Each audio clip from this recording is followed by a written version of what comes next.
إن هذا كان لكم جزاء وكان سعيكم مشكورا. أعوذ بالله من الشيطان الرجيم. بسم الله الرحمن الرحيم. وإن عليك اللعنة إلى يوم الدين. تمام قسم کی حمد و ثنا، تعریف، توصیف، بڑائی اور کبریائی صرف اور صرف اللہ وحدہ لا شریک کے لائق و زیبا ہے۔ اس وحدہ لا شریک کی حمد و ثنا کے بعد درود و سلام ہوں جناب نبی آخر الزمان، فخر موجودات، سید الاولین والآخرین، جناب محمد الرسول اللہ صلی اللہ علیہ وآلہ وسلم کی ذات گرامی پر۔ اللہم صلی علی محمد وعلی آل محمد کما صلیت علی ابراہیم وعلی آل ابراہیم انک حمید مجید۔ اللہم بارک علی محمد وعلی آل محمد کما بارکت علی ابراہیم وعلی آل ابراہیم انک حمید مجید۔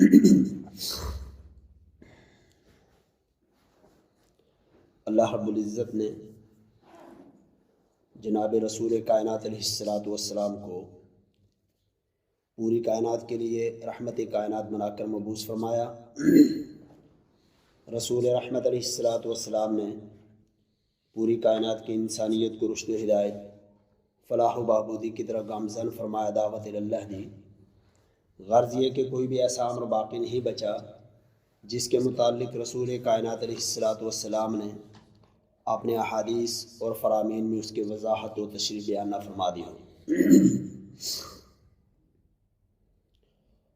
آج کے اس مختصر سے درس میں آپ حضرات کے سامنے جس موضوع کی وضاحت کرنا چاہتا ہوں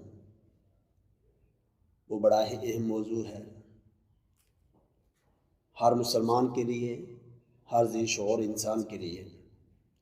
وہ ہے وہ اعمال جن کے کرنے سے اللہ کی لعنت کا انسان مستحق بن جاتا ہے۔ قرآن حکیم کو آپ اٹھا کے دیکھیں، اللہ رب العزت نے قرآن حکیم میں اس چیز کو بیان فرمایا ہے۔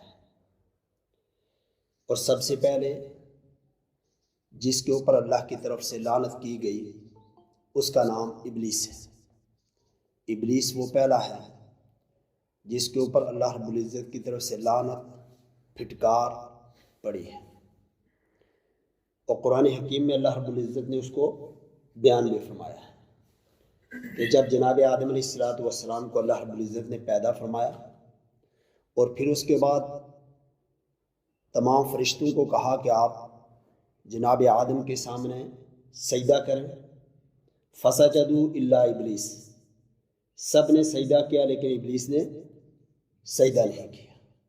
اس نے تکبر کیا، ابا واستکبر وکان من الکافرین، اس نے انکار کیا، تکبر کیا، گھمنڈ کیا، اللہ کی نافرمانی کی اور کہا کہ میں آدم علیہ السلام کو سجدہ نہیں کر سکتا۔ اور قرآن حکیم نے اس کی وجہ بھی بیان فرمائی۔ جب اللہ نے فرمایا کہ تو اس کو آدم علیہ السلام کو سجدہ کیوں نہیں کرنا چاہتا ہے، تو اس نے کہا انا خیر من، میں آدم علیہ السلام سے بہتر ہوں، میں اچھا ہوں، اس لیے میں آدم علیہ السلام کو سجدہ نہیں کرنا چاہتا۔ اور اس کی وجہ کیا ہے؟ خلقتنی من نار، کہ اللہ تو نے مجھے پیدا کیا آگ سے، وخلقتہ من طین، اور آدم علیہ السلام کو پیدا کیا ہے مٹی سے، اور آگ افضل ہے مٹی سے شیطان کی نظر میں۔ ابلیس کی نظر میں یہ تھا کہ آگ افضل ہے، کیوں؟ آگ کا شعلہ ہمیشہ اوپر کی طرف جاتا ہے، ہر چیز کو خاک میں ملا دیتی ہے، ہر چیز کو جلا کے راکھ کر دیتی ہے۔ جبکہ اس کی بنسبت مٹی کو آپ دیکھیں، اس کے اندر صبر ہے، مٹی کے اندر تحمل ہے، مٹی کے اندر برداشت ہے، مٹی ہر چیز کوئی امانت دار ہے، امین ہے۔ آپ زمین کے اندر، مٹی کے اندر جو چیز بھی رکھیں، مٹی کبھی اس کو اٹھا کر باہر نہیں پھینکتی ہے، بلکہ امانت داری سے تمام چیزوں کو اپنے اندر سمیٹ لیتی ہے۔ انسان اس کے اوپر چلتا ہے، اس کے سینے کو چیرتا ہے، اپنے مکانات، بلڈنگیں سب کچھ بنا لیتا ہے، لیکن مٹی کبھی انکار نہیں کرتی ہے، صبر و تحمل سے کام لیتی ہے۔ اگر اس سے دیکھا جائے تو مٹی آگ سے افضل ہے، کیونکہ اس کے اندر امانت بھی ہے، دیانت بھی ہے، صبر بھی ہے، تحمل بھی ہے، سب چیزیں مٹی کے اندر ہیں۔ جبکہ آگ کو آپ دیکھیں، آگ کسی چیز کو بھی آپ لگائیں تو فوراً اس کو بھسم کر دیتی ہے، اس کو جلا کے راکھ کر دیتی ہے، سب چیزیں ختم کر دیتی ہے۔ مٹی کو اللہ رب العزت نے، یہ اللہ کا فضل ہے اس کے اوپر کہ جو چیز آپ اس کے اندر اگانا چاہیں فوراً اگاتا ہے۔ تمام انسانوں اور تمام مخلوقات جو بھی جاندار ہیں، اس کا رزق اللہ رب العزت نے اس کے اندر رکھا ہوا ہے۔ چوپائے ہیں ان کو دیکھیں، ان کا رزق اللہ رب العزت نے اس کے اندر رکھا ہے۔ فصل مٹی میں سے، کھیت میں سے اللہ رب العزت تیار کرتا ہے انسانوں کے لیے، لیکن اگر اسی فصل کے اندر آگ لگا دی جائے تو آگ ان تمام چیزوں کو جلا کے راکھ کر دے۔ دیکھیں شیطان کیا تھا، خلقتنی من نار، مجھے آگ سے پیدا کیا، اس لیے میں آدم علیہ السلام سے افضل ہوں۔ جیسے اس نے تکبر کیا اور گھمنڈ سے یہ بات کی تو اللہ رب العزت نے سب سے پہلی لعنت اور سب سے پہلی پھٹکار جس کے اوپر نازل کی وہ شیطان تھا، تو اللہ نے فرمایا وَإِنَّ عَلَيْكَ اللَّعْنَةَ إِلَىٰ يَوْمِ الدِّينِ، قیامت تک تیرے اوپر پھٹکار ہوتی رہے گی، قیامت تک تیرے اوپر اللہ کی لعنت برستی رہے گی۔ تو سب سے پہلا جو لعنت کا مستحق ہوا اور لعنت کا جس نے کام کیا، لعنت کا جس نے عمل کیا، وہ کون تھا؟ شیطان تھا۔ اور اللہ رب العزت نے اس کے اوپر سب سے پہلے لعنت نازل فرمائی، دھتکار دیا، اس کو ران دیا، اس کو رجیم قرار دیا، اس کو مردود قرار دیا اللہ رب العزت نے۔ اب ہم دیکھتے ہیں کہ لعنت کسے کہتے ہیں، لعنت کا معنی کیا ہے، لعنت کا مفہوم کیا ہے۔ تو جو عربی کے ماہر لوگ ہیں انہوں نے اس کی تعریف بھی کی، واللعن العباد والطرد من الخیر، لعنت کہتے ہیں خیر سے انسان دوری اختیار کر لے، خیر سے، بھلائی سے، اچھائی سے اور بھلائی کے کاموں سے انسان دوری اختیار کر لے، پھٹکار دیا جائے، اس سے ہٹا دیا جائے، اسے کہتے ہیں لعنت۔ العباد الابعاد والطرد من الخیر، خیر کے کاموں سے پیچھے ہٹ جانا، خیر کے کاموں سے، بھلائی کے کاموں سے انسان دوری اختیار کر لے، دھتکار دیا جائے، محروم کر دیا جائے، اسے کہتے ہیں لعنت۔ اور دوسرا وقیل الطرد والعباد من اللہ، اور دوسرا قول کیا ہے، اللہ رب العزت سے انسان کو دور کر دیا جائے، اللہ کے در سے ہٹا دیا جائے، اسے کہتے ہیں لعنت۔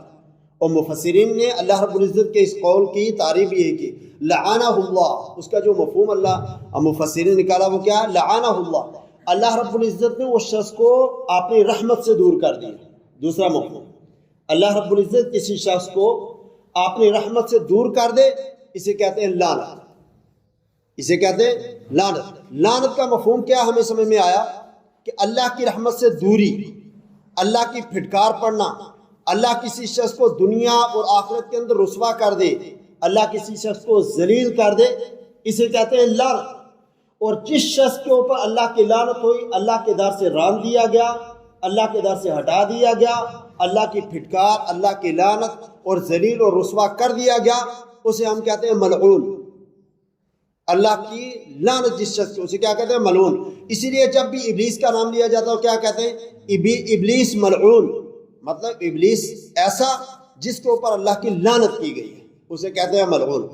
تو آج کے اس مختصر سے درس میں آپ کے سامنے وہ اعمال بیان کروں گا جو کرنے سے اللہ کی لعنت انسان کے اوپر ہوتی ہے، یا اس شخص کے اوپر لعنت ہوتی ہے جو وہ اعمال کر لے۔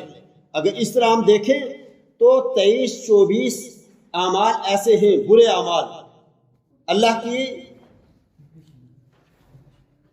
کو انکار کرنے کے اعتبار سے یا اللہ کے خلاف ڈٹ جانے کے اعتبار سے 23-24 اعمال ایسے ہیں جو انسان کرے تو اللہ رب العزت کی لعنت اس کے اوپر ہوتی ہے، یا رسول اللہ صلی اللہ علیہ وسلم نے اپنے فرامین کے اندر اس شخص کے اوپر لعنت فرمائی ہے کہ یہ لعنتی آدمی ہے، یہ اللہ کے در سے دھتکارا ہوا ہے، یہ اللہ کی رحمت سے دور ہے۔ تو سب سے پہلا عمل کون سا ہے، وہ ہر شخص جانتا ہے، اس کے شرک اور اس کے پورے وسائل، شرک اور اس کے پورے وسائل جو ہیں، یہ پہلا عمل ہے جس شخص کے اوپر اللہ کی لعنت ہوتی ہے، اور وہ شخص اللہ رب العزت کی رحمت سے دور ہو جاتا ہے، وہ تھا مشرک۔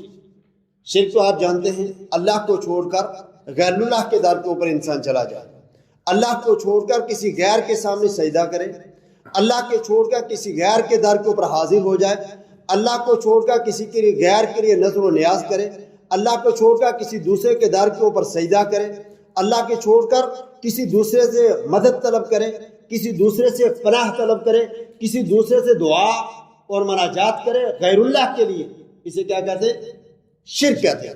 اور جو مشرک ہوتا ہے وہ اللہ کی رحمت سے دور ہوتا ہے، اور شرک سب سے بڑا گناہ بھی ہے، اور شرک سب سے بڑا ظلم بھی ہے۔ ظلم کیسا ہے؟ قرآن حکیم نے اس چیز کو بیان کیا، ان الشرک لظلم عظیم، شرک سب سے بڑا ظلم ہے۔ کیوں سب سے بڑا ظلم ہے شرک کو؟ کیوں سب سے بڑا ظلم کہا گیا؟ اس لیے کہ انسان کو پیدا کس نے کیا؟ اللہ رب العزت نے پیدا کیا۔ اس کی نشو و نما، اس کی شکل و صورت کس نے بنائی؟ اللہ رب العزت نے بنائی۔ اس کی جوانی سے تندرستی، یہ سب کچھ کس نے دیا؟ اللہ رب العزت نے دیا۔ اس کی روزی کا مالک کون؟ اللہ رب العزت۔ سب چیزیں انسان کو اللہ نے عطا کی، یہ سنتا ہے، بولتا ہے، دیکھتا ہے، سمجھتا ہے، عقل رکھتا ہے، بصیرت رکھتا ہے، بصارت رکھتا ہے، یہ سب چیزیں اللہ دیتا ہے۔ لیکن جب بات عبادت کی آئے، جب بات جھکنے کی آئے، جب بات سجدہ کرنے کی آئے، جب بات قیام، رکوع اور سجود کی آئے، تو کس کے لیے کرے؟ غیر اللہ کے لیے کرے۔ اسی لیے کہا گیا ان الشرک لظلم عظیم، شرک سب سے بڑا ظلم ہے۔ اور ظلم کی تعریف کیا؟ وضع الشیء علی غیر محلہ، کسی چیز کو اس کے مقام سے ہٹا کر رکھ دینا، یہ ظلم کی تعریف ہے۔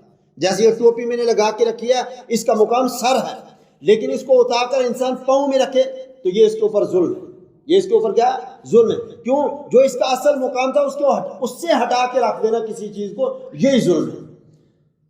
عبادت اللہ کے لیے ہونی چاہیے تھی، جب عبادت غیر اللہ کے لیے کی جائے، یہ ظلم ہے۔ کیوں؟ اس کا حقدار کون ہے؟ اللہ رب العزت۔ اللہ کے سامنے یہ ہماری پیشانی، ہمارا ماتھا جھکنا چاہیے۔ جب یہ ماتھا رب کے سامنے جھکنے کے بجائے کسی غیر کے سامنے جھک جائے تو اسے کیا کہیں گے؟ ظلم کہیں گے۔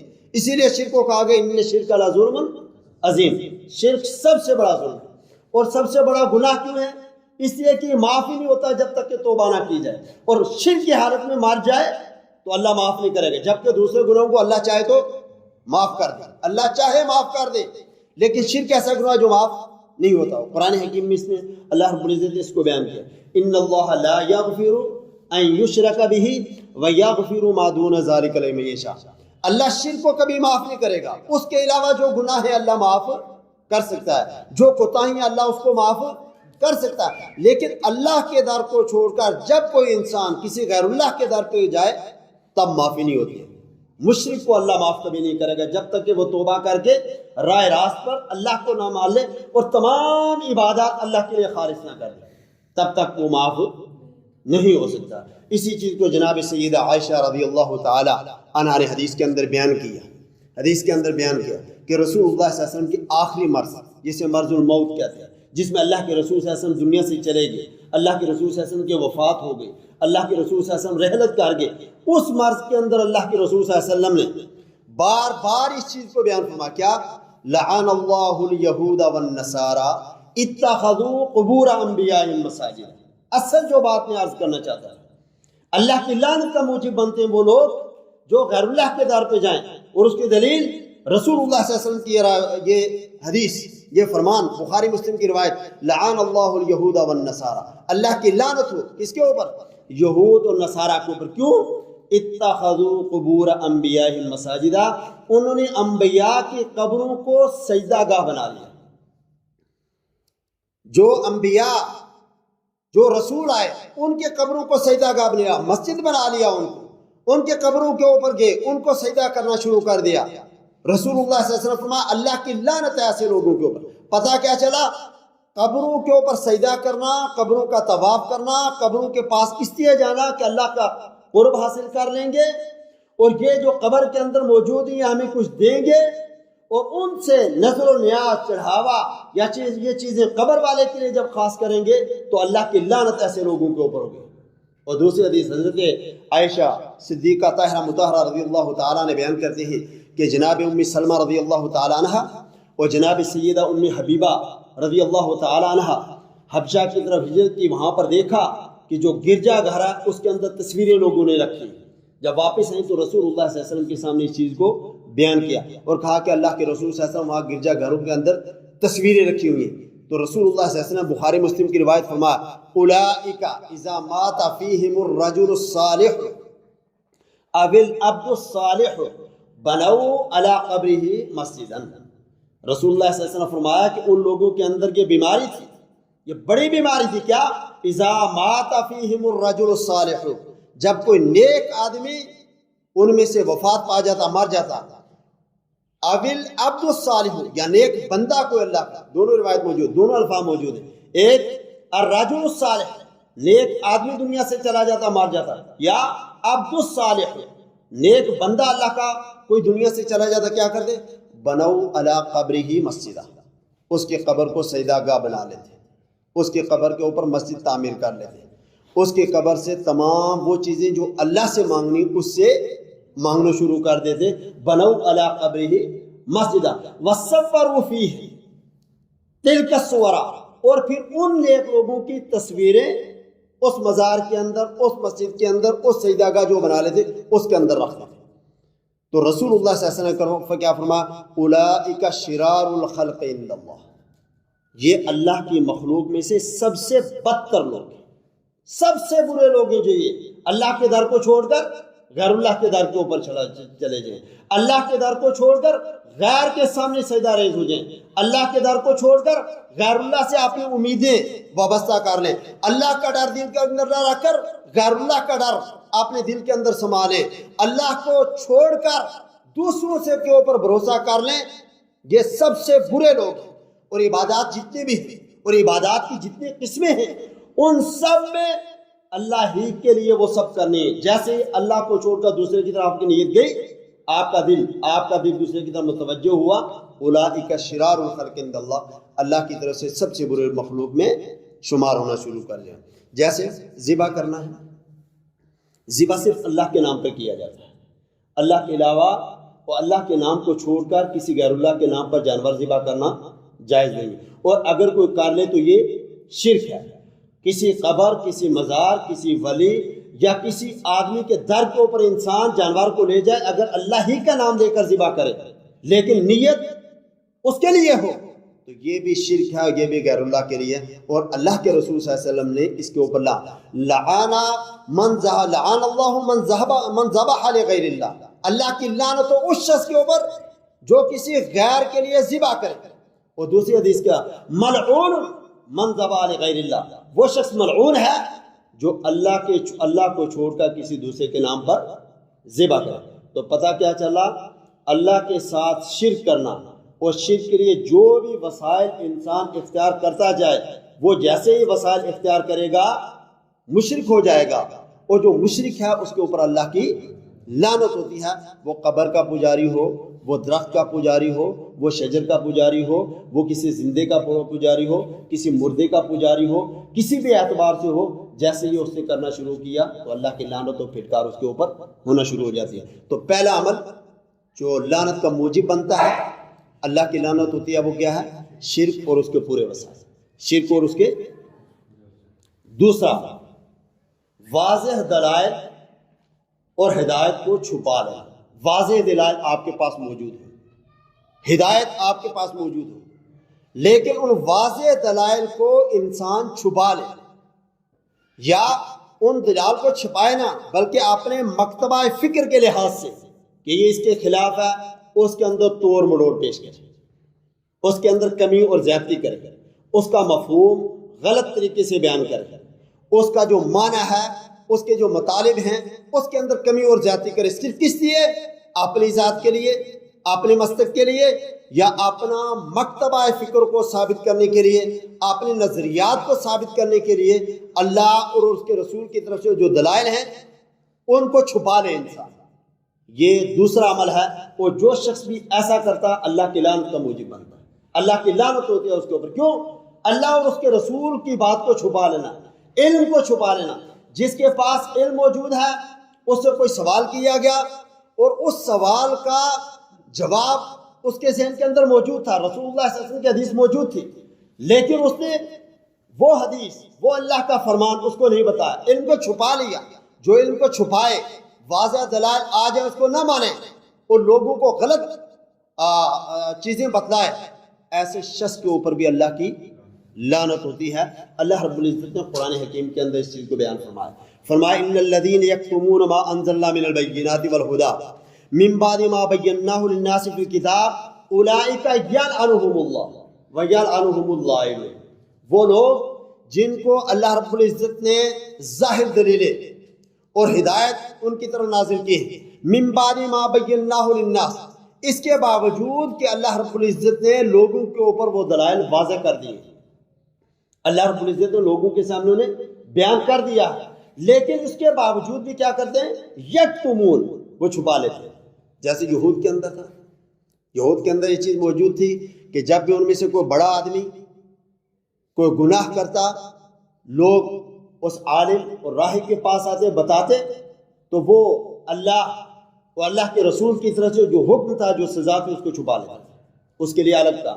اور غریب سے کوئی گناہ سرزد ہوتا، اس کی وہی سزا جو نازل کی ہوئی اسے لگا دیتے تھے۔ مطلب علم کو چھپا لیتے تھے، اصل چیز کو چھپا لیتے تھے، اپنے مقاصد کے لیے، اپنے نظریہ کو ثابت کرنے کے لیے۔ قرآن حکیم نے اس چیز کو بیان کیا، ان الذین یکتمون ما انزلنا من البینات، اللہ کی طرف سے جو ہدایت اور واضح دلیلیں ہیں ان کے آ جانے کے بعد، لوگوں کے سامنے بیان کر دینے کے بعد جو لوگ چھپا لیتے ہیں، کیا ہوتا ہے؟ اولئک یلعنہم اللہ، اللہ اس کے اوپر لعنت کرتا ہے۔ اور صرف اللہ ہی نہیں لعنت کرتا، وَيَلْعَنُهُمُ اللَّاعِنُونَ، اور لعنت کرنے والے بھی ان کے اوپر لعنت کرتے ہیں۔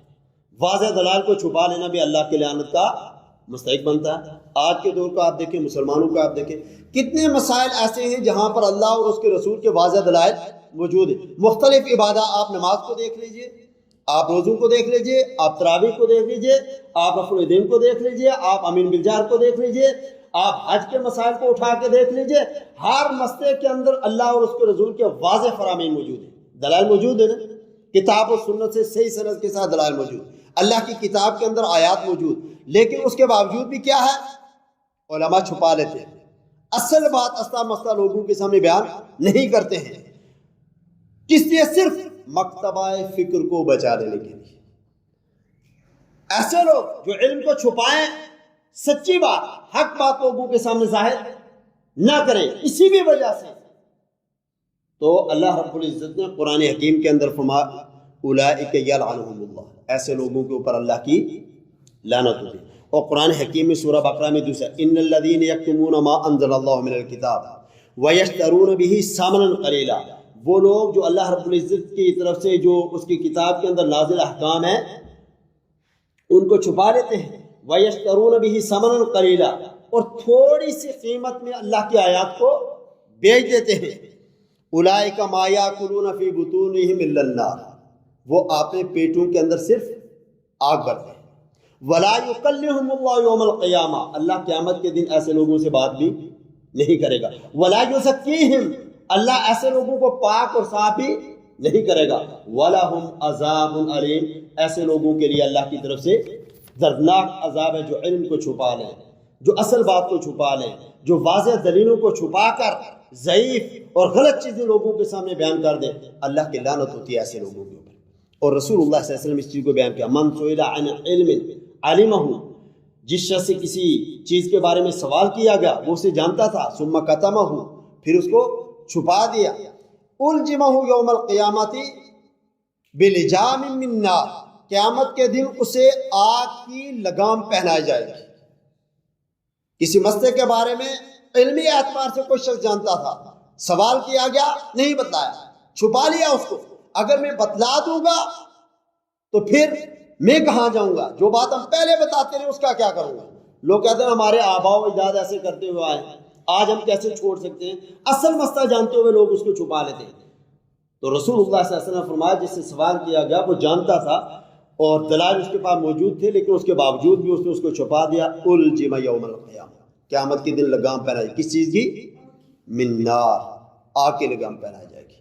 تو دو چیزیں ہو گئی، ایک شرک اور اس کے پورے وسائل جتنے بھی ہیں، اگر ان کی طرف انسان چلا جائے ایسے شخص کے اوپر اللہ کی لعنت ہوتی ہے۔ دوسرا واضح دلائل موجود ہونے کے باوجود انسان ان کے اوپر عمل نہ کرے، انسان ان کو چھپائے، ان کے اندر تحریف کرے، ان کے اندر کمی اور زیادتی کرے، اور اصل مسئلہ لوگوں کے سامنے بیان نہ کرے، اور اس علم کو چھپا کر اللہ کی لعنت ایسے لوگوں کے اوپر بھی ہوتی ہے اللہ اور اس کے رسول کی طرف سے۔ دو چیزیں ہو گئی۔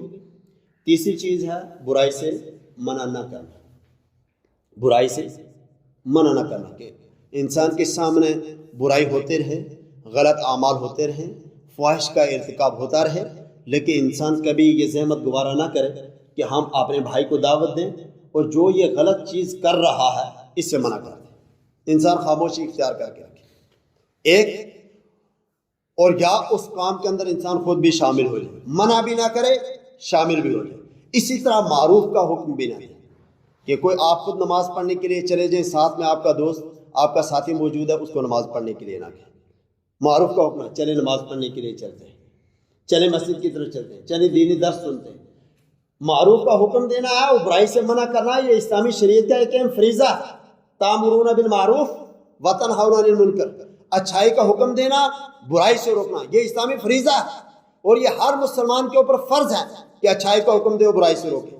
لیکن وہ لوگ جو برائی سے منع نہ کریں، اچھائی کا حکم بھی نہ دیں، اللہ کی لعنت ایسے لوگوں کے اوپر بھی ہوتی ہے۔ اللہ کی لعنت ایسے لوگوں کے اوپر ہوتا ہے جو برائی سے منع نہ کریں۔ سامنے برائی ہوتے رہیں، غلط کام ہوتے رہیں، گھر کے اندر ہوتے رہیں، رشتہ دار کرتے رہیں، اقارب کرتے رہیں، پڑوس میں ہوتے رہیں، گاؤں کے اندر، دیہات کے اندر ہوتے رہیں، لیکن انسان کبھی ان کو منع نہ کرے، کبھی یہ زحمت گوارا نہ کرے، تو ایسے لوگوں کے اوپر بھی اللہ کی لعنت ہوتی ہے۔ قرآن حکیم میں اللہ رب العزت نے اس چیز کو بھی بیان کیا، لعن الذین کفروا من بنی اسرائیل علی داؤد وعیسی ابن مریم ذالک بما عصوا وکانوا یعتدون کانوا لا یتناہون عن منکر فعلوہ لبئس ما کانوا یفعلون، کہ وہ لوگ جنہوں نے کفر کیا بنی اسرائیل میں سے، عیسیٰ علیہ السلام اور داؤد علیہ السلام کی زبانیں انہیں منکرات سے روکا گیا، غلط چیزوں سے روکا گیا، لیکن اس کے باوجود بھی انہوں نے کیا کر دیا؟ انکار کر دیا۔ ایسے لوگوں کا ٹھکانہ بہت ہی غلط ہے، اور یہ لوگ حد سے تجاوز کرنے والے ہیں۔ کرتے کیا تھے؟ کانوا لا یتناہون عن منکر فعلوہ، ان کے سامنے کوئی برائی کرتا تھا اسے منع نہیں کرتے، سامنے برائی ہو رہے اسے منع نہیں کرتے۔ اور قرآن حکیم اٹھا کے دیکھیں اصحاب السبت کا جو واقعہ ہے، وہاں پر کیا تھا؟ 3 قسم کے لوگ موجود تھے، 3 قسم کے۔ ایک جو مچھلی کا شکار تھا وہ کرتے ہی نہیں تھے، منع بھی لوگوں کو کرتے تھے۔ دوسرے شکار کرتے نہیں تھے لیکن منع بھی نہیں کرتے تھے۔ اور تیسرے جو شکار کرتے تھے، 3 قسم کے لوگ ہیں۔ ایک شکار بھی نہیں کرتے تھے، لوگوں کو منع بھی کرتے تھے، ایسا نہ کرو اللہ نے منع کیا۔ دوسرے شکار نہیں کرتے تھے، منع بھی نہیں کرتے تھے، ساتھ میں اٹھتے بیٹھتے چلتے پھرتے سب کچھ کرتے تھے۔ اور تیسری قسم کے لوگ کون سے تھے؟ جو شکار کرتے تھے، کھاتے تھے، پیتے تھے، سب کچھ کرتے تھے۔ آپ بتائیں بچا ان میں سے، ان تینوں میں سے بچا کون؟ جو شکار نہیں کرتے تھے اور منع بھی کرتے تھے، دعوت دیتے تھے یہ غلط ہے، ایسا نہیں کرنا ہے، وہ بچے۔ اور جو شکار نہیں کرتے تھے لیکن منع بھی، وہ بھی۔ اور جو وہ گناہ کرتے تھے، دونوں کو اللہ رب العزت نے ان کی شکل چینج کر دی، بندر اللہ رب العزت نے ان کو بنا دیا۔ گناہ کیا تھا؟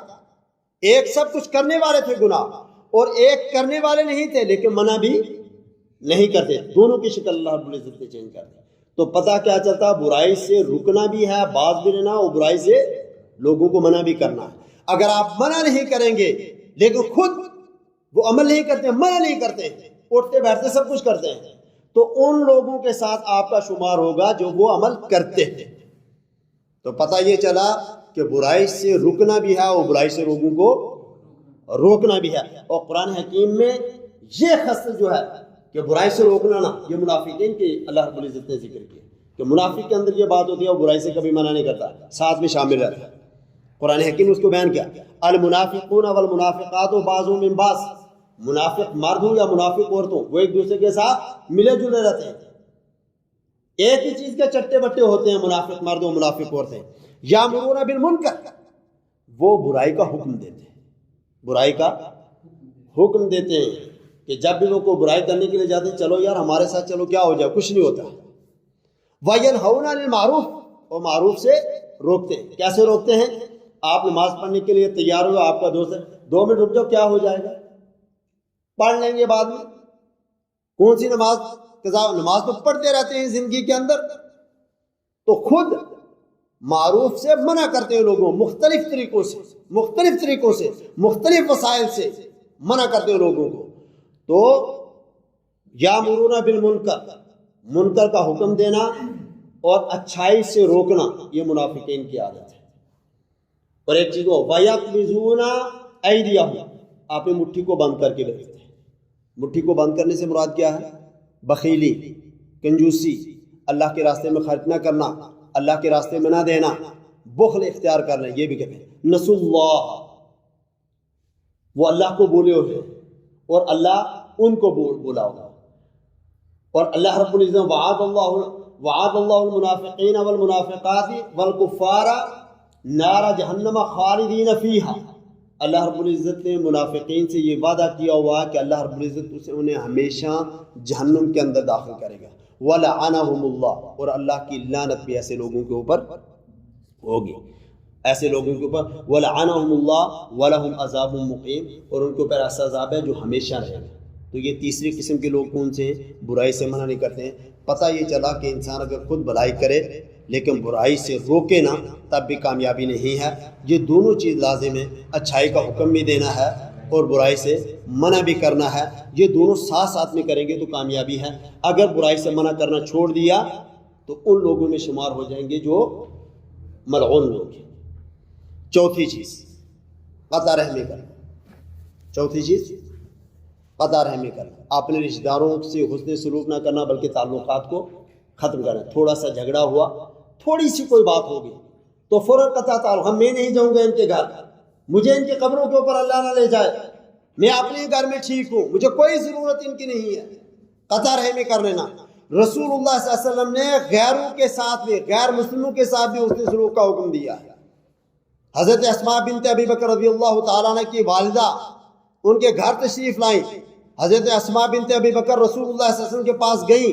فرمایا اللہ کے رسول صلی اللہ علیہ وسلم میری کافرہ والدہ آئی ہے, میں کیا کروں؟ تو اللہ کے رسول صلی اللہ علیہ وسلم نے کیا فرمایا تھا؟ کافرہ ہے, آپ نے گھر کے اندر نہیں رہنا ہے, چھوڑ دے اسے, واپس کر دیے فرمایا تھا؟ نہیں. فرمایا نہیں, اپنے گھر کے اندر لاؤ, والدہ کی خدمت کرو, حسن سلوک کا مستحق ہے. تو غیر بھی اگر آپ کے پڑوسی ہیں یا آپ کے ساتھ رہنے والے ہیں ان سے بھی حسن سلوک کرنا ہے. قطع رحمی کا تو اللہ اور اس کے رسول نے حکم نہیں دیا کہ انسان قطع رحمی کر لے, انسان قطع رحمی کر لے. اور قرآن حکیم نے اس چیز کو بیان کیا, فَلَعَصَيْتُمْ إِن تَوَلَّيْتُمْ أَن تُفْسِدُوا فِي الْأَرْضِ وَتُقَطِّعُوا أَرْحَامَكُمْ, اگر تمہیں مال مل جائے, اگر تمہیں حکومت مل جائے, زمین کے اندر فساد کرو گے, اپنے رشتہ داروں سے قطع تعلق کرو گے. اولئک الذین لعنہم اللہ, وہ لوگ جو اپنے رشتہ داروں سے قطع تعلق کر لیتے ہیں, اللہ رب العزت نے ان لوگوں کے اوپر بھی لعنت فرمائی ہے. فَأَصَمَّهُمْ, کیوں لعنت فرمائی ہے؟ کان ہونے کے باوجود بھی حق کو سننے کے لیے تیار نہیں. وَأَعْمَى أَبْصَارَهُمْ, آنکھیں ہونے کے باوجود بھی حق انہیں سنائی نہیں دیتا. تو یہ چوتھی قسم کے لوگ ہیں جو قطع تعلقی کرتے ہیں. اور قطع تعلقی کتنا بڑا جرم ہے, باتیں چھوڑ دینا, روٹ جانا, کئی مہینوں اور سالوں تک خاموشی اختیار کرنا نا. رسول اللہ صلی اللہ علیہ وسلم نے فرمایا کہ قطع تعلق کرنے والا شخص, روٹ جانے والا شخص, وہ نماز پڑھتا ہے, اس کی نماز معلق ہے, وہ روزہ رکھتا ہے, اس کا روزہ معلق ہے, وہ حسنات کرتا ہے, اس کے حسنات معلق ہیں, قبول نہیں ہوتے جب تک کہ وہ اپنے بھائی سے صلح نہ کر لے. آپ اندازہ لگائیں کتنا سخت قسم کا یہ گناہ ہے. اور ہمارے معاشرے اور سماج کے اندر بہت عام ہے کہ قطع تعلق ہم فوراً چھوٹی سی بات کے اوپر بھائی سے قطع تعلقی کر لیتا ہے, خالہ اپنے بھانجے سے قطع تعلق کرتے ہیں, پھوپھی اپنے بھتیجے سے قطع تعلقی کر لیتی ہے, چھوٹے چھوٹے معاملات کے اوپر. جبکہ اللہ رب العزت نے قطع تعلقی اور قطع رحمی کرنے والوں کے اوپر لعنت فرمائی ہے. یہ چوتھی قسم کے لوگ ہیں جن کے اوپر اللہ کی لعنت برسی ہے, جو کیا کرتے ہیں؟ قطع تعلقی کرتے ہیں. پانچویں چیز میں تہمت لگانا, یہ بہت عام ہے ہمارے معاشرے کے اندر. تہمت لگانا, بہتان لگانا, کہ ایک چیز, اور یہ خاص آپ رکھ لیں کہ اپنے ماں بہنیں اور بہت ساری ہوتی ہیں نا, غلط گمانی کر کے تہمت لگاتے ہیں کہ جی یہ اس کے اندر یہ عیب موجود ہے, اور عیب کون سا؟ غلط کاری کا ہے، کسی ایسی عورت کے اوپر لگا دیا جائے، کسی ایسی بہن کے اوپر لگا دیا جائے جس کے اندر وہ عیب موجود ہی نہیں، اسے کیا کہتے ہیں؟ تہمت کہتے ہیں۔ اور یہ تہمت 7 الموبقات، 7 وہ گناہ جو ہلاک کر دینے والے رسول اللہ صلی اللہ علیہ وسلم نے ان میں بیان کیا، 7 مہلک گناہ، 7 وہ گناہ جو انسان کو تباہ کر دیتے ہیں۔ ان میں شرک ہے، ان میں ماں باپ کی نافرمانی ہے، ان میں سود ہے، ان میں چوری ہے، اور ان میں سے ایک یہ ہے کہ کسی معصوم عورت، مومن عورت کے اوپر کیا کر دینا؟ تہمت لگا دینا۔ قرآن حکیم میں سورہ نور نے اس چیز کو بیان کیا، ان الذین یرمون المحصنات الغافلات المؤمنات لعنوا فی الدنیا والآخرہ، وہ لوگ جو پاک باز، پاک دامن، بے پرواہ عورتوں کے اوپر تہمت لگا دیتے ہیں، الزام لگا دیتے ہیں، لعنوا فی الدنیا والآخرہ، دنیا کے اوپر بھی اللہ کی لعنت کے مستحق بنتے ہیں اور آخرت میں بھی اللہ کی لعنت کے مستحق بنتے ہیں۔ اس لیے اپنے معاشرے اور سماج کے اندر انسان کو اس چیز سے پرہیز کرنی چاہیے کہ کسی بھی عورت کے متعلق تحقیق کے بغیر اس کے اوپر تہمت لگا دی جائے، اس کی عزت کو اچھالا جائے، اس کے اوپر ایسا بہتان لگایا جائے جس سے اس کا کردار ختم ہو جائے، اس کی عزت کو ٹھیس پہنچ جائے۔ اور رسول اللہ صلی اللہ علیہ وسلم نے، اللہ رب العزت نے ایسے شخص کے اوپر جو بہتان لگائے اور اس کو ثابت نہ کر پائے، اس کے اوپر دلیل نہ لا پائے، اس کے اوپر گواہ نہ لا پائے، رسول اللہ صلی اللہ علیہ وسلم نے شریعت اسلامیہ نے 80 کوڑے رکھے ہیں اس کے اوپر، یا گواہ لانے ہیں یا 80 کوڑے اس کی پیٹھ کے اوپر لگیں گے تہمت کی وجہ سے۔ اور اللہ کی لعنت کا مستحق وہ شخص ہوتا ہے جو کسی پاک باز عورت کے اوپر بہتان لگا دے۔ چغل خوری تو عام بات ہے، معاشرے کی چغل خوری جو ہے انسان کرتے ہیں، لیکن تہمت سے انسان کو ہمیشہ بچنی چاہیے۔ 5ویں چیز ہے تہمت لگائے انسان، اور جو تہمت لگائے اللہ کی لعنت ایسی شخص کے اوپر ہوتی ہے۔ 5 ہو۔ بس میں ختم کروں گا، شاید آپ اکتا گئے ہوں۔ 6ٹھی چیز شراب نوشی، شراب نوشی، یہ 6ٹھی چیز ہے، شراب پینے والی۔ شراب بہت بری لت ہے، ایسا نشہ ہے جس سے دنیا بھی تباہ، آخرت بھی تباہ، جس سے انسان کی زندگی بھی تباہ ہو جاتی ہے۔ شراب جو پیتا ہے، مالی طور پر انسان سب کچھ گوا دیتا ہے شراب کی وجہ سے۔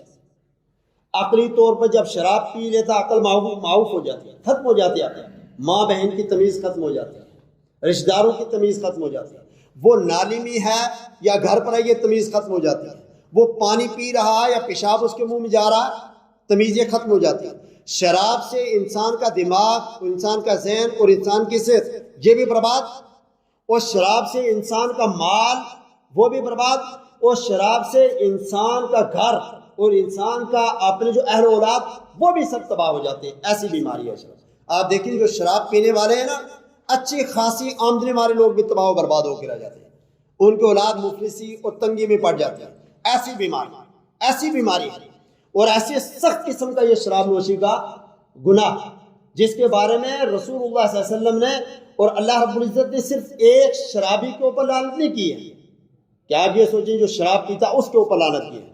10 لوگوں کے اوپر اللہ رب العزت نے لعنت کیا ہے شراب کی وجہ سے۔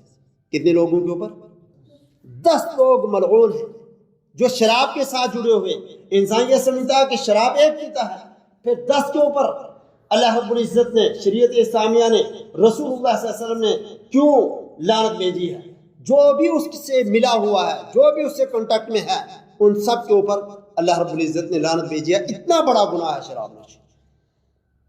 تو اللہ رب العزت نے شراب کے تعلق سے فرمایا، ان 10 آدمیوں کو بیان فرمایا اللہ رب العزت، لعن اللہ الخمر، اللہ کی لعنت ہے شراب کے اوپر، اللہ کی لعنت ہے شراب کے اوپر، وشاربہا، دوسرا شخص اس کو پینے والا جو ہے اس کے اوپر بھی اللہ کی لعنت ہے، پینے والے پر بھی، وساقیہا، اور اس کے پلانے والے کے اوپر بھی اللہ کی لعنت ہے، وبائعہا، اس کو بیچنے والے کے اوپر بھی اللہ کی لعنت ہے، ومبتاعہا، اور اس کو خریدنے والے کے اوپر بھی اللہ کی، وعاصرہا، اس کو نچوڑ کر تیار کرنے والے پر بھی اللہ کی، ومعتصرہا، اور جس کے لیے وہ نچوڑا جا رہا ہے، جس کے لیے تیار کیا جا رہا ہے اس کے اوپر بھی اللہ کی، وحاملہا، جو اٹھا کر لاتا ہے اس کے اوپر بھی اللہ کی لعنت ہے، والمحمولۃ الیہ، اور جس کے لیے اٹھا کے لایا جا رہا ہے اس کے اوپر بھی اللہ کی لعنت ہے۔ اور مسند احمد کے اندر یہ 9 آدمی ہوگی،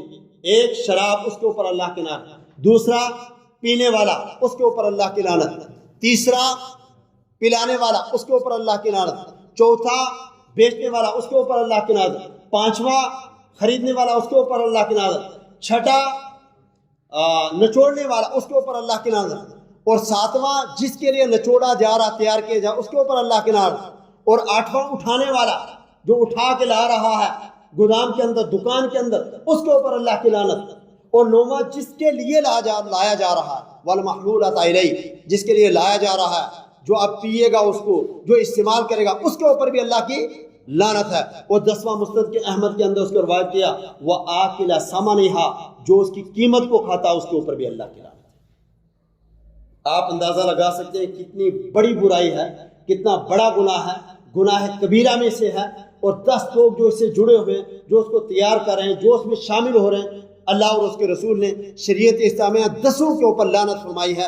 یہ وہ شرابی ہے جو شراب پیتا ہے، جو شراب پلاتا ہے، جو تیار کرتا ہے، جو اٹھاتا ہے جس کے لیے اٹھاتا ہے، نچوڑتا ہے جس کے لیے نچوڑتا ہے، اور جو اس کی قیمت لے کے کھاتا ہے، سب کے اوپر اللہ رب العزت نے لعنت فرمائی ہے۔ اس لیے دعا کرنی چاہیے اللہ رب العزت نشہ سے اس بیماری سے ہر مسلمان کو بچایا جائے، اور جو اس کے اندر شریک ہیں اللہ ان سے بچنے کی اور پرہیز کرنے کی توفیق عطا فرمائے۔ اور انسان کو کوشش کرنی چاہیے جو بھی نشہ کرنے والا کسی قسم کا وہ اپنے پیاسے کا ضیاع کرنے والا ان المبذرین کانوا اخوان الشیاطین جو بھی فضول خرچی کرتے ہیں وہ شیطان کے بھائی ہیں، بیڑی پینے والا، سگریٹ پینے والا، گٹکا کھانے والا، یہ جتنے بھی کام ہیں یہ اللہ اور اس کے رسول نے حرام قرار دیے ہیں۔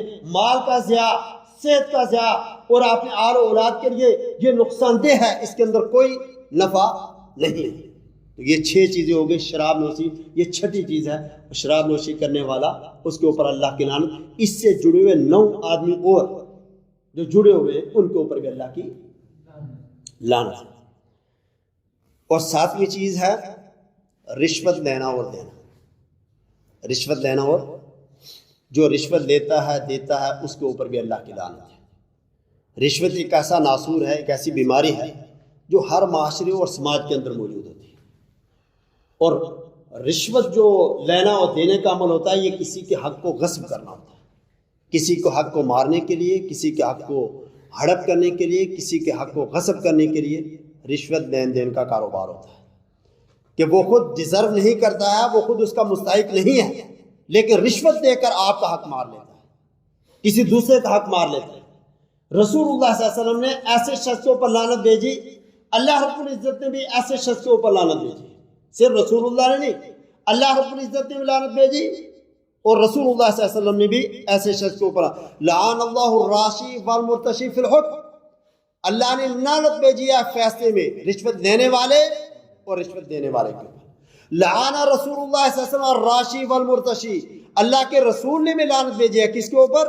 رشوت لینے والے اور رشوت، الراشی والمرتشی کلاہما فی النار، رسول اللہ صلی اللہ علیہ وسلم فرمایا رشوت لینے والا اور رشوت دینے والا دونوں جہنمی ہیں، جو رشوت دے وہ بھی جہنمی اور جو رشوت لے وہ بھی جہنمی۔ کیوں؟ ظلم کر رہے ہیں نا، کسی کے حق کو دبانے کے لیے، کسی کے حق کو مارنے کے لیے رشوت لیتا ہے، اور بعض مرتبہ ایسا بھی ہوتا ہے کہ حق دار ہے لیکن اس کے باوجود بھی رشوت لینے والا جب تک رشوت نے اس کو حق دینے کے لیے تیار نہیں ہوتا۔ یہ ایک بڑی بیماری ہے جو کبیرہ گناہ کے اندر ہے، جس کے اوپر اللہ نے بھی لعنت بھیجی اور اللہ کے رسول صلی اللہ علیہ وسلم نے بھی لعنت بھیجی ہے۔ یہ 7واں گناہ ہے اور ایسا گناہ ہے جس پر اللہ اور اس کے رسول کی لعنت ہوتی ہے۔ جو بھی اس عمل کے اندر شامل ہوتا ہے اللہ اور اس کے رسول کی طرف سے اس شخص کے اوپر لعنت ہوتی ہے۔ 7ویں چیز۔ 8ویں چیز سود ہے۔ سود بہت بڑا گناہ ہے، ایک 7 الموبقات میں بھی ہے، وہ 7 گناہ جن کے کرنے سے انسان ہلاک و تباہ و برباد ہو جاتا ہے، اس کے اندر بھی سود موجود ہے۔ اور سود اتنا بڑا گناہ ہے کہ جتنے بھی گناہ اللہ رب العزت نے جتنے بھی گناہ ذکر کیے اور ان کی وعید قرآن حکیم کے اندر نازل فرمائے، ان میں وہ الفاظ استعمال نہیں فرمائے جو سودی کے لیے بیان فرمائے۔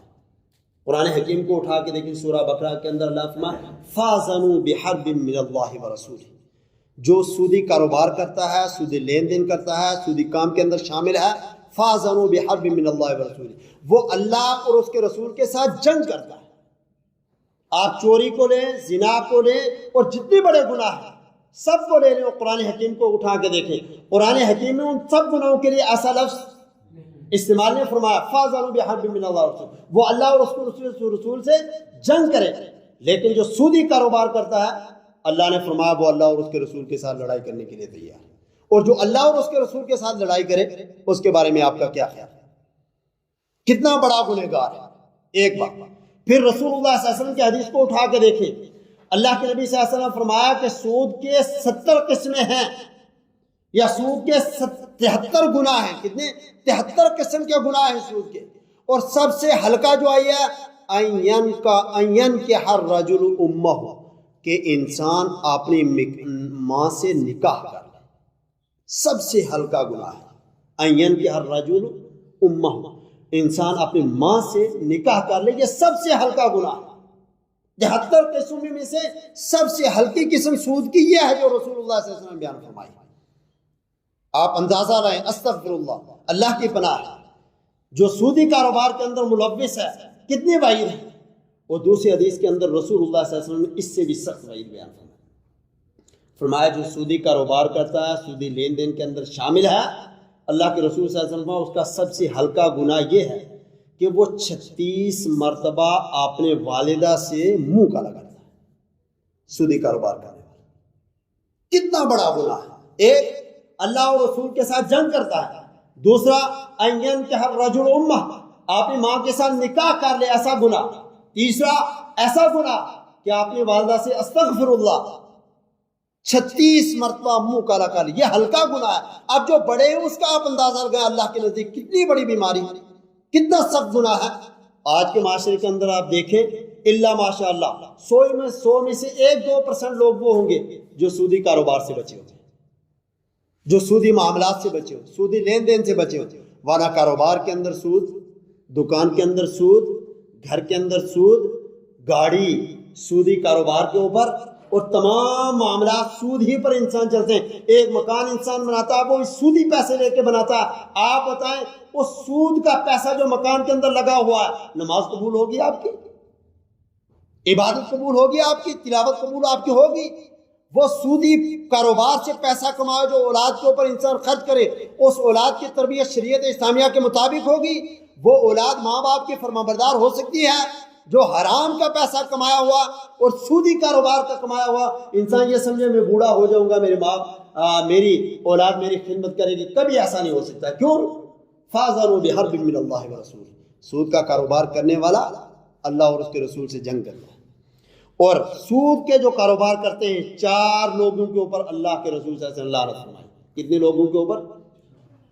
4 لوگ جو اس کے اندر شامل ہیں، جیسے شراب کے ساتھ شامل ہیں 10 قسم کے لوگ، اللہ نے لعنت فرمائی۔ ایسا سود کا کاروبار کرنے والے جو لوگ ہیں 4 لوگ جو اس سے ریلیٹڈ ہیں، جو اس کے ساتھ ملتے جلتے ہیں، نبی صلی اللہ علیہ وسلم نے ان کو لعنت فرمائی۔ کیا؟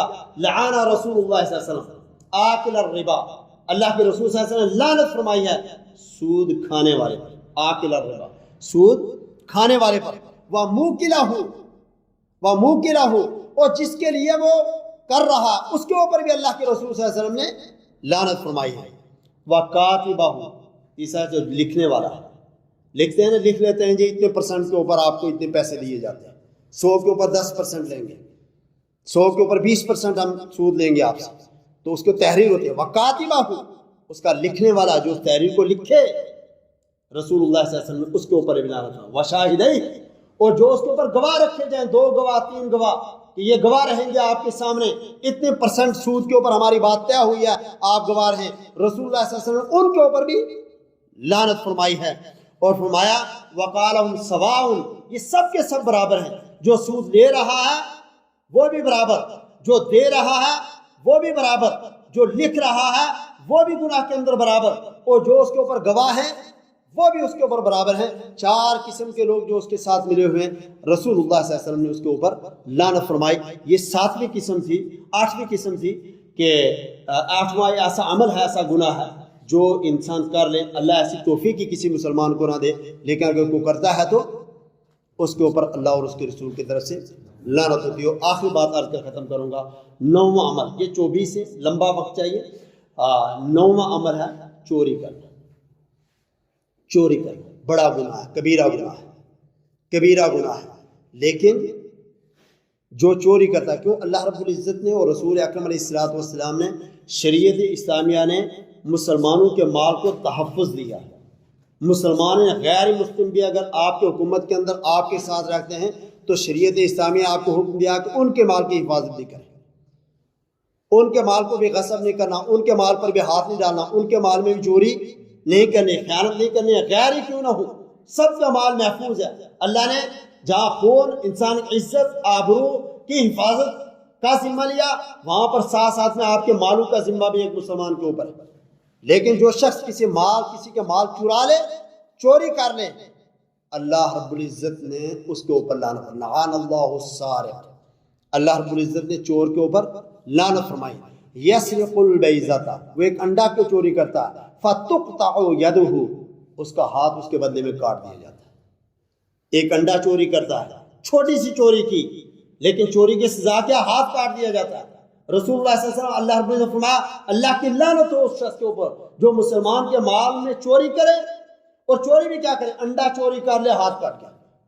وَيَسْرِقُ الْحَبْلَ فَتُقْطَعُ يَدَهُ، ایک رسی چوری کر لی اور اس کی وجہ سے اس کا ہاتھ کاٹ دیا جاتا ہے۔ رسول اللہ صلی اللہ علیہ وسلم نے اللہ رب العزت نے فرمایا ایسی شخص کے اوپر لعنت ہوتی ہے۔ تو یہ 9 اعمال ایسے ہیں جو فی الحال آج کے اس درس میں نے آپ کو بتائے ہیں کہ اعمال یا ان اعمال میں سے کوئی بھی عمل اگر انسان کرتا ہے، توبہ نہیں کرتا ہے، اللہ کی طرف رجوع نہیں کرتا ہے، اللہ سے انابت نہیں کرتا ہے، تو اس شخص کے اوپر، ایسے لوگوں کے اوپر اللہ کی لعنت ہوتی ہے۔ سب سے پہلا عمل کیا تھا؟ شرک اور اس کے وسائل، جو بھی شرک کرے اور اس کے وسائل جو بھی ہیں ان کے اندر چلا جائے، اللہ کی لعنت ہوتی ہے۔ اور دوسرا عمل کیا ہے؟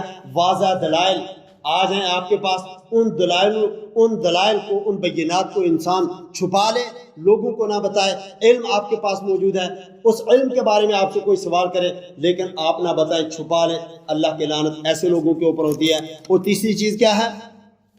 برائی سے منع نہ کرنا۔ تیسری برائی سے نہ منع کرنا کہ برائی سامنے ہوتے انسان منع نہ کرے، خود اس کے اندر شامل ہو جائے، اس کے اوپر بھی اللہ کی لعنت، ایسے لوگوں کے اوپر اللہ کی نعمت ہے۔ چوتھی، قطع رحمی کرنا، قطع تعلقی کرنا، حسن سلوک اپنے رشتہ داروں کے ساتھ نہ کرنا، ان سے میل جول نہ رکھنا، محبت، الفت و مودت کا معاملہ نہ کرنا، ایسے لوگوں کے اوپر اللہ کی لعنت ہوتی ہے۔ پانچویں، تہمت لگانا، بے گناہ پاک باز عورتوں کے اوپر تہمت لگانا، وہ ایسے لوگوں کے اوپر بھی اللہ کی لعنت ہوتی ہے۔ اور چھٹا، شراب نوشی کرنا، ایک بڑا گناہ، اس سے ملے اور 10 لوگوں کے اوپر اللہ رب العزت کی لعنت ہوتی ہے۔ اس کے بعد رشوت لینے والا، رشوت دینے والا، اس کے اوپر اللہ کی لعنت ہوتی ہے۔ سودی کاروبار کرنے والا، لینے والا، دینے والا، لکھنے والا، اس کے اوپر گواہی کرنے والا، یہ 8واں عمل ہے، اس کے اوپر اللہ کی لعنت ہوتی ہے۔ اور چوری کرنے والے کے اوپر بھی اللہ کی لعنت ہوتی ہے۔ اللہ رب العزت دعا کرنے کے لیے زیادہ عمل کرنے کی توفیق عطا فرمائے، صراط مستقیم کے اوپر چلنے کی توفیق عطا فرمائے، خیر کے معاملات کرنے کی توفیق عطا فرمائے۔ جتنے لوگ دنیا سے جا چکے اللہ ان کی مغفرت فرمائے، اللہ ان کی بخشش فرمائے، اللہ ان کی قبروں کو نور سے منور فرمائے، اللہ اس مسجد کو قیامت تک آباد رکھے۔ جتنے لوگوں نے بھی اس کے اندر کام کیا، خرچہ کیا، اللہ اس کو قبولیت کے شر سے نوازے، قیامت تک اس مسجد کو صدقہ جاریہ بنا دے۔ اللہ ہمیں ان تمام بڑے گناہوں سے بچنے کی، پرہیز کرنے کی توفیق عطا فرمائے۔ ربنا تقبل منا انک انت السمیع العلیم وتب علینا انک التواب الرحیم، وصلی اللہ تعالی خیر محمد وآلہ وصحبہ اجمعین۔